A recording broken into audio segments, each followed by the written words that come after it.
नमस्कार.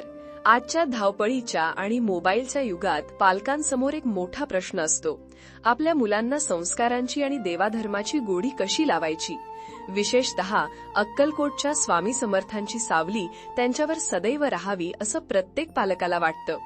आज वज्रविजनच्या या विशेष भागात आपण पाहणार आहोत लहान मुलांना स्वामींची सवय लावण्याच्या 5 सोप्या पद्धती. मुद्दा 1, गोष्टींतून ओळख. मुलांच्या हातातून मोबाईल हिसकावून घेऊ नका, तर त्यांना त्यापेक्षा काहीतरी जास्त रंजक द्या. स्वामी समर्थांच्या गोष्टी सांगा. स्वामींनी वाघाला कसं शांत केलं, स्वामींनी चमत्कार कसे केले, या गोष्टी ऐकताना मुलांची कल्पनाशक्ती वाढते आणि त्यांचं लक्ष स्क्रीनवरून हटून महापुरुषांच्या विचारांकडे वळतं. लहान मुलांना उपदेश आवडत नाही, त्यांना गोष्टी आवडतात. स्वामींचे चमत्कार, चोळप्पांची निष्ठा किंवा स्वामींनी प्राण्यांवर केलेलं प्रेम, या गोष्टी त्यांना रात्री झोपताना सांगा. जेव्हा मुलं गोष्टी ऐकतात तेव्हा स्वामींची प्रतिमा त्यांच्या मनात सुपर हिरोसारखी तयार होते. मुद्दा 2, भिऊ नकोस हे अभयवचन. मुलांना अनेक गोष्टींची भीती वाटते, परीक्षेची, अंधाराची किंवा स्टेजची. अशा वेळी त्यांना सांगा, बाळा, स्वामींनी सांगितलंय, भिऊ नकोस, मी तुझ्या पाठीशी आहे. हा विश्वास त्यांना मानसिकदृष्ट्या खूप खंबीर बनवेल. मुद्दा 3, छोट्या जबाबदाऱ्या द्या. मुलांना भक्तीत सामील करून घ्या. देवासमोर दिवा लावणे, स्वामींच्या फोटोला हार घालणे किंवा नैवेद्यासाठी साखर वाटीत काढणे, अशा छोट्या कामांमुळे त्यांना स्वामींची आपलेपणाने सवय लागेल.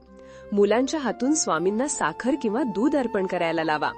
जेव्हा मूल तो प्रसाद म्हणून ग्रहण करतं तेव्हा त्याच्या विचारांमध्ये सात्विकता येते. अन्नाचा परिणाम मनावर होतो, हे विसरू नका. मुद्दा 4, जप आणि मंत्रांची जादू. श्री स्वामी समर्थ हा मंत्र खूप सोपा आहे. खेळता खेळता किंवा अभ्यासाला बसण्यापूर्वी त्यांच्याकडून हा जप करून घ्या. मंत्रांच्या कंपनांमुळे मुलांची एकाग्रता वाढते, हे त्यांना समजावून सांगा. मुद्दा 5, तुम्हीच वा आदर्श. लहान मुलं तुम्ही सांगता ते ऐकत नाहीत, तर तुम्ही जे करता ते बघून शिकतात. स्वामी समर्थ म्हणायचे, आधी केलेची पाहिजे. जर तुम्ही स्वतः मोबाईलमध्ये व्यस्त असाल आणि मुलाला पोथी वाच म्हणत असाल तर ते कधीच ऐकणार नाही. मुलांसमोर स्वतः स्वामींची सेवा करा. त्यांना मठात घेऊन जा. मुले उपदेशाने नाही तर अनुकरणाने शिकतात. जर तुम्ही स्वतः श्रद्धेने स्वामींची सेवा केली तर मुलं आपोआपच तुमचं अनुकरण करतील.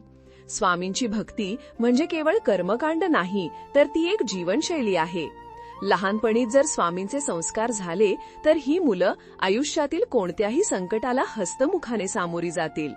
तुमच्या मुलाला डॉक्टर, इंजिनियर जरूर बनवा, पण त्याआधी त्याला एक उत्तम माणूस बनवा आणि त्यासाठी स्वामींच्या संस्कारांशिवाय दुसरा मोठा आधार नाही. वज्रविजनचा हा प्रयत्न तुम्हाला कसा वाटला? तुमच्या मुलासाठी तुम्ही कोणता उपाय करणार आहात? कमेंटमध्ये नक्की सांगा. तुम्ही तुमच्या मुलांना स्वामींची ओळख कशी करून दिली? आम्हाला कमेंट्समध्ये नक्की सांगा. आणि अशाच प्रेरणादायी माहितीसाठी वज्रविजन चॅनलला सबस्क्राईब करायला विसरू नका. अक्कलकोट निवासी श्री स्वामी समर्थ महाराज की जय.